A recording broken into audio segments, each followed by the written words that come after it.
Shalom, and welcome to a message for the Parsha for Parshat Bamidbar. Also for Shavuot, because right after Shabbat, that is Sunday night, we're going to begin to celebrate Shavuot, which is the anniversary of the giving of the Torah at Mount Sinai, of the revelation of God to us at Mount Sinai, and the delivery of the Ten Commandments.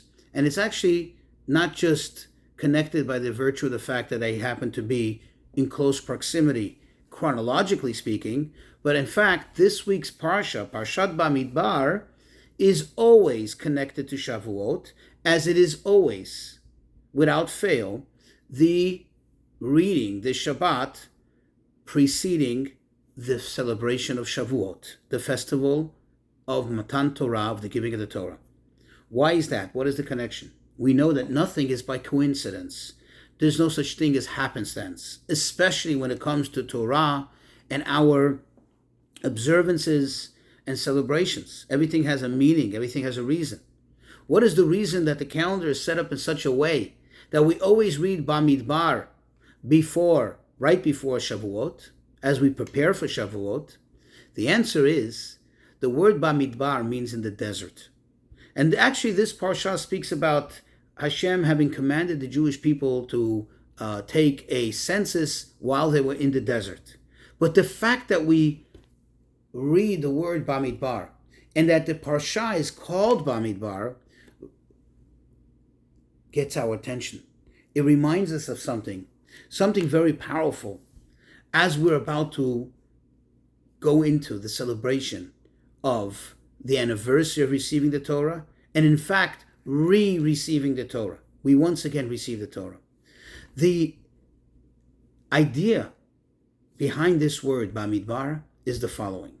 See, the real question is, if you think about it, when somebody is giving an award, okay, think about somebody receiving a very notable award.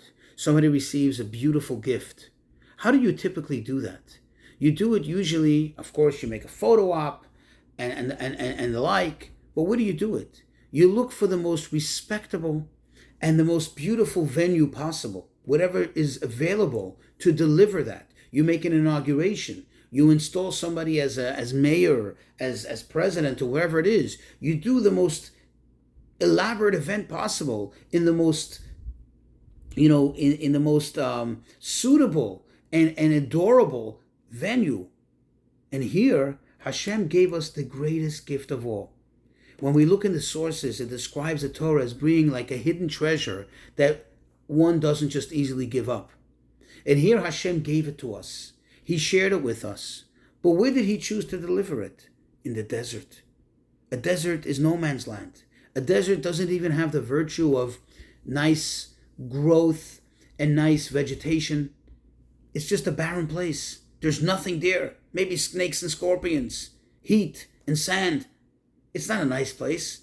It doesn't seem to be a suitable venue for where to deliver such a great gift. So why did Hashem choose the desert?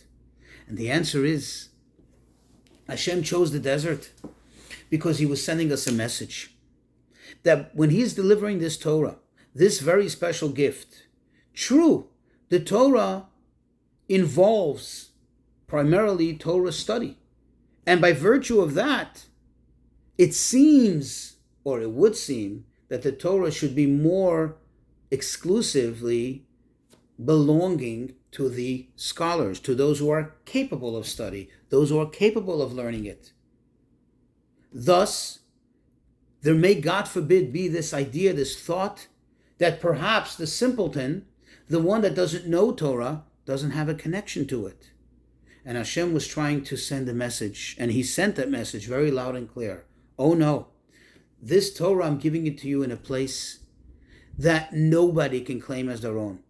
Nobody even has the value or the ownership, that is, the claim by virtue of having grown something there, having planted something there. You see, typically you say, wow, this is where my house is. This is where my business is. This belongs to me. This is where I built my mansion. This is where I parked my car. This is where I grew my vegetables. This is where I grew my fruits. Nothing. It belongs to everyone and at the same time belongs to no one. Nobody can claim it and say, this is mine, and therefore it cannot be yours. And the same is with Torah. The Torah belongs to each and every single Jew. Each and every single Jew has a connection to the Torah. Of course, every Jew is encouraged to act on that and not to just own it by virtue of proxy, but rather by actively involving themselves and partaking in the ownership and benefiting from it. But even the Jew who cannot study Torah can still say words of Torah, can still say words of prayer, especially can perform the mitzvot. Performing the mitzvot is an act of Torah study. As the sages tell us that lo ha-midrash ikar, ela ha-ma'aseh. It's not the study that is the main thing and the main objective, rather it's the action. The study is great, quote, because it leads to action. So I want to encourage everyone, as we go into Shavuot, do whatever you can.